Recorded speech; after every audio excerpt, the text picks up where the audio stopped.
gotta ask you, Teo, this year, how many fights do you see yourself in this year? 3 to 4. 3 to 4? Three to Okay. four. The minimum So is going to be 3 fights. The minimum three minimum. fights. So I read something. Let me know if it's accurate or not. A fight Puerto Rican Day Parade in June in New York. We'll see what happens because from what I heard from the IBF world champion himself, they're talking about fighting in March, April. So, we'll see what happens from that point. Yeah, You because know there what was I a mean? report that you were in discussions with Subriel that you sent him an offer. That's correct. Yeah. Because Yeah. my father knows my father knows what I could do to that boy. Trust me. Yeah. He knows. If anyone knows. They're gonna say all that pressure. Man, I live. Pressure is my middle name. What do you think the takeover is? That's pressure. And what do pressure make? Pressure either busts pipes or it makes diamonds, right? And I'm a diamond, man. I'm a blood diamond.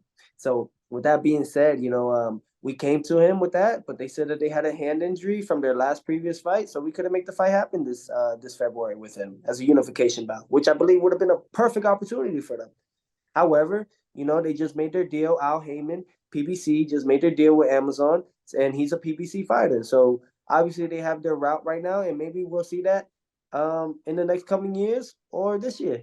That's up to them and Al Heyman and his management team. I've Yeah. done my part.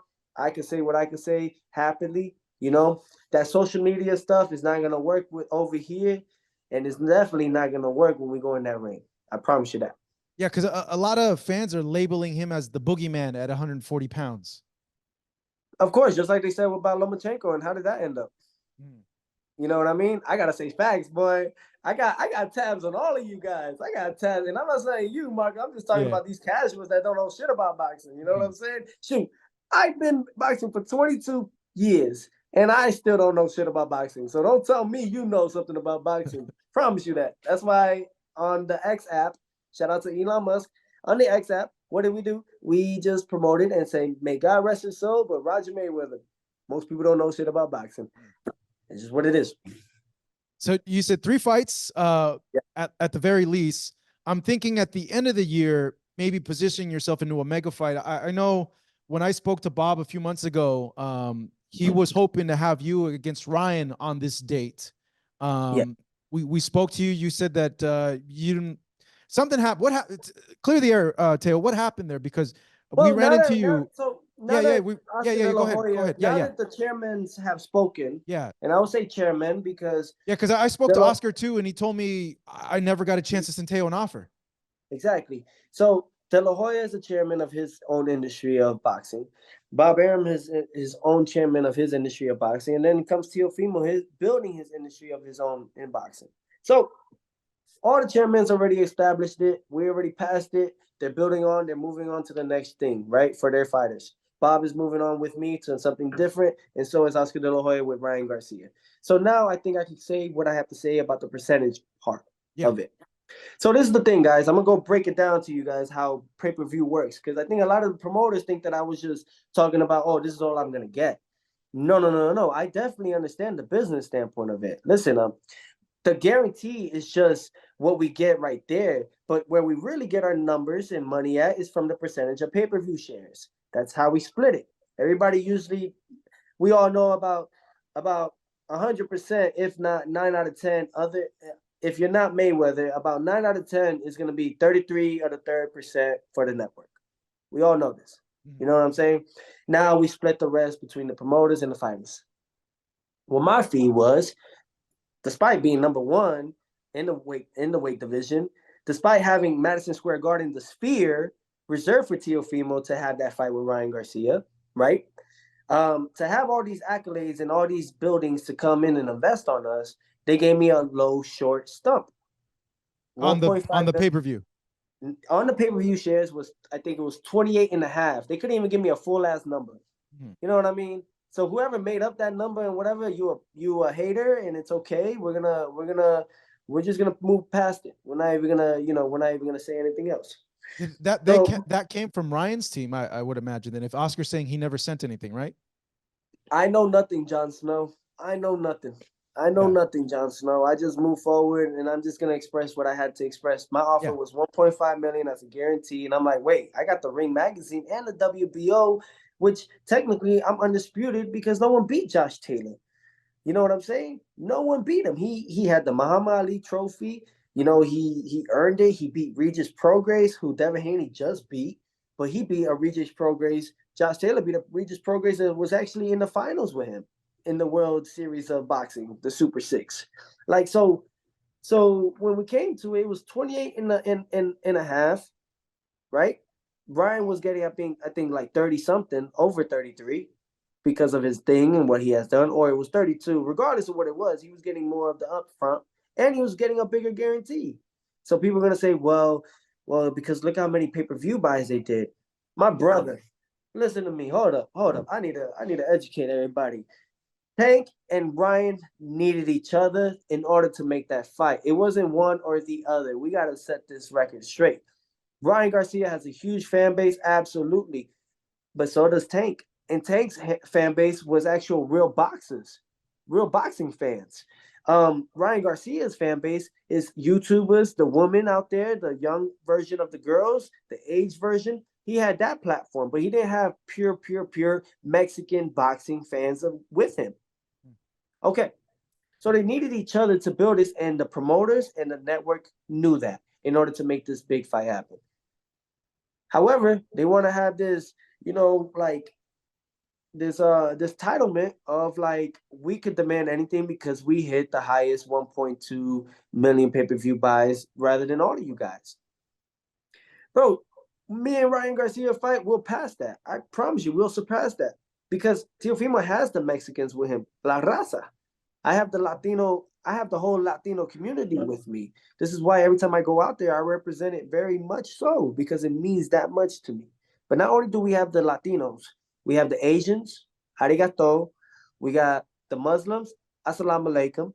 You know what I mean? We got the Americans. I don't even want to say white. We got the Americans involved. So this will be a magnitude fight. However, at the same time, I'm not going to let everybody continue to make more money from me and me only get $1 million or $2 million per fight. Or, I knew the evaluation was going to be like 10 or 15. I should have been getting this already past that. You felt you should have been the A side because of your status as the top guy at 140. And definitely. they weren't treating you as such. We saw something similar on Twitter with Ryan and Haney with the negotiations, and him reminding Haney, I'm the bigger name. Yeah, I can go, and that fight will always be huge for me. Him going on the roll. I guess you mentioned that maybe he's not right because they both needed each other, but I don't know. What do you make of him saying like, no, I'm the guy, I'm the money guy. All you guys need me, not the other way around. Yeah, I'm not gonna fall for that. I'll be real with you. Yeah, I'm not gonna fall for that. I'll be honest with you, because now you're going to another route to get a belt to collect, so you can get a bigger fight with Devin Haney and as a unification bout, or with me, wherever that goes. You know what I'm saying? So you needed a belt, and prior to that, years prior to it, what did Ryan Garcia said in his lips? He said that boxing belts, the belts don't matter. The belts don't matter. But they do now, right? They do now because they've always mattered. So, and that's why I was trying to help everybody educate them on the percentage fee, how we work. Listen, I got contracts, bro. That's how we get these done. So when we do contracts for all these casual fans, it's the boxer, so the fighter agreeing to it on both sides, right? Mm-hmm. The network agreeing to it, the arena that has to go with it, and then the promotion, right? So it's in conjunction. We got four. And then we got sponsors that come in, and we got all that other extra stuff, right? Marketing and X and Y and Z. So that's how, ladies and gentlemen, boxing contracts work. So when we sign that deal and when we sign in that fine print with our name on it, everyone is in partnership now. Everyone. Not one person other than the network can breach this contract. And I think it's time that I educate the boxing world. I should even start doing classes to teach these younger champions and younger fighters and these young athletes that are coming up into boxing. Here's your point right there to educate you guys. This is the takeover session 101. We go to that. So for everyone out there, this is how we conduct our business. And when you realize that you've done more, 10 times more than all the other guys from that form of era in my generation, then the role should be reversed. But what are they using? The pay-per-view buys that they did with Gervonta Davis, now known as Wahid, and Ryan Garcia. So, you know what I mean? We're not going to use that this year. This year is like the best got to fight the best. We all want to see this happen. I do too. No one called me. No one FaceTimed me. Everybody and their mothers got my number. You know what I'm saying? Marcus, you even got my number. So, you know what I'm saying? So they could have easily called me like I did with Devin Haney. I texted him because I called him. He didn't answer. So I texted him and said, yo, it's Teal. Right? Let's make a fight happen. I got the executive right now, Joe Fisher from Madison Square Garden and Sal to make this fight happen with me and you at Madison Square Sphere, at the Madison Square Garden Sphere, at the Sphere in Las Vegas. They didn't do it. So I gotta move on, guys. I gotta move on. But you got these guys that lied to the media. And enough is enough. You either face me or shut up. Just shut up already. You stop using my name because it's starting to get played out. It's starting to get old. I need something new. And this is why I came back.